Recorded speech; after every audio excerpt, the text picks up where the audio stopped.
me quedé pensando, y lo pongo al aire también como continuación de la agenda que vamos a tocar mucho la semana que viene, la cuestión económica, con esta convocatoria que empezó a trascender en torno a la idea del gobierno de juntar a empresarios y trabajadores.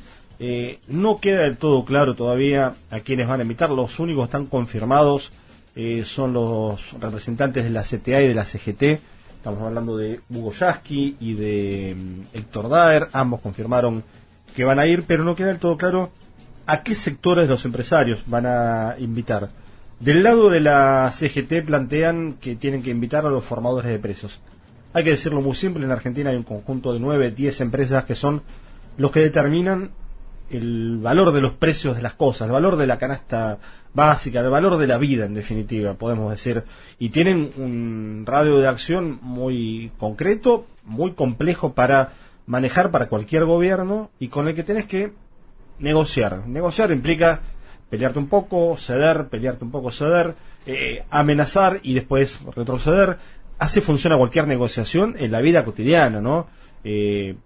Digo, en general, salvo que uno no quiera negociar el precio de los caramelos en el kiosco, en general no te vas a poner a discutir con el kiosquero y valen 50 pesos y podés pagarlo y querés llevarlos, te los comprás.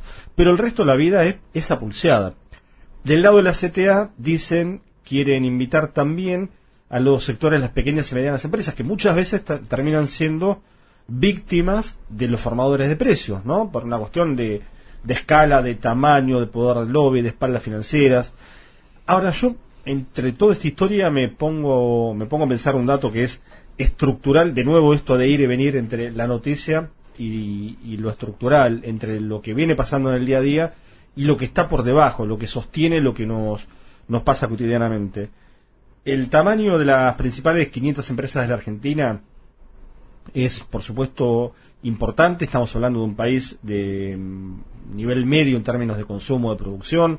No es de los avanzados, pero tampoco de los países menos desarrollados del mundo. Es un tamaño de un país medio, de la Argentina. Bueno, de esas principales 500 empresas hay un dato que hace muchísimos años no se revierte y que se ha ido consolidando como una especie de capa estratificada, que es el nivel de extranjerización de las empresas.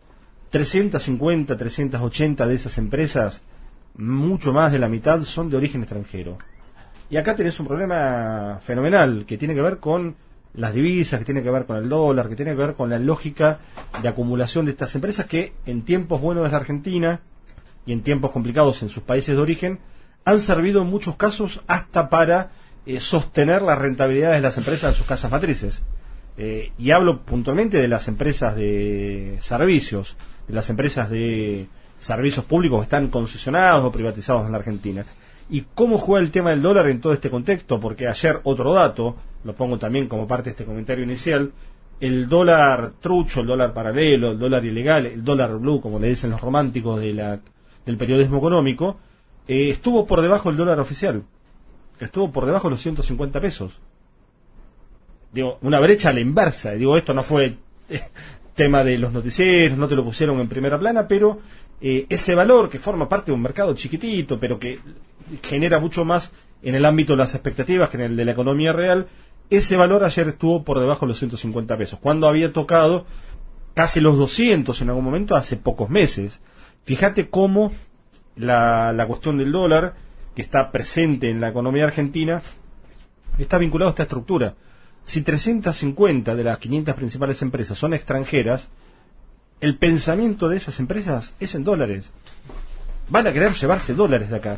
Y ahí tenés otra discusión, cierro con esto, Mati, que es ¿qué va a pasar con las tarifas? Porque entre la discusión que plantea el gobierno, poner sobre la mesa con estos dos grandes sectores, trabajadores y empresarios, no importa quiénes fueran, si los grandes, los pequeños, los medianos, los formadores de precios, empresarios en general, está la cuestión de las tarifas, salarios, precios en general y tarifas en particular, que son formadores de precios las tarifas y que al mismo tiempo son o dinamitadores del salario, porque se morfan, como pasó durante el macrismo, con los exorbitantes aumentos parte del salario, o son también instrumentos del ahorro, porque si vos la tarifa la tenés en un nivel subsidiado o en un nivel bajo, como estaba durante los años del kirchnerismo, ese dinero, esa masa salarial o de ingresos, se vuelca o bien al ahorro o bien al consumo. En cualquiera de los dos casos alimenta un círculo virtuoso. Bueno, ahí dicen cerca del ministro Martín Guzmán hay un problema porque si vos mantenés el esquema de subsidios, sobre todo los sectores privilegiados, van a volcar ese precio barato que pagan todavía en la luz para los sectores de ingresos altos, obviamente es mucho más barata la luz que para los pobres, lo van a volcar al consumo de dólares. Ahora, ¿qué pasa si le aumentás las tarifas a las empresas públicas o de servicios públicos que están privatizadas? Ahí sí tienes un problema en serio en dólares, porque esas empresas compran dólares. Y no solo compran, sino que se lo llevan además, porque son extranjeras en su mayoría.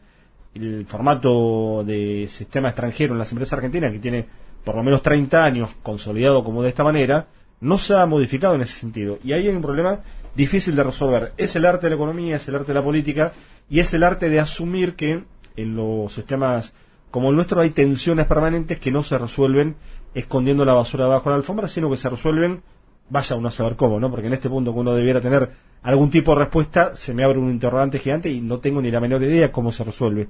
Creo que nadie tiene la menor idea, ni el presidente ni el ministro, no los de ahora, los de nunca, porque en realidad lo que hay es un conflicto irresoluble entre lo que unos quieren y los otros quieren, entre lo que unos quieren ofrecer y lo que los otros quieren pedir, caso trabajadores o empresarios o viceversa. Por ejemplo, con los salarios, unos quieren ganar mucho y otros quieren ganar poco. Hay un conflicto que no tiene ninguna solución. Hay puntos de equilibrio, como decíamos, que duran un ratito, meses, años, no demasiado. Luego la historia vuelve a desbalancearse y ahí está, en todo caso, el rol de los estados, de los gobiernos, de tratar de hacer que esos conflictos no lleguen al río en formato quilombo, digamos, en formato sangre, en formato desestabilización política o en otro tipo de desestabilizaciones. 4:20. Cierro este comentario, obviamente no para los comentarios propios de ustedes, sino con lo que yo quería plantear en este momento al aire de puro contenido.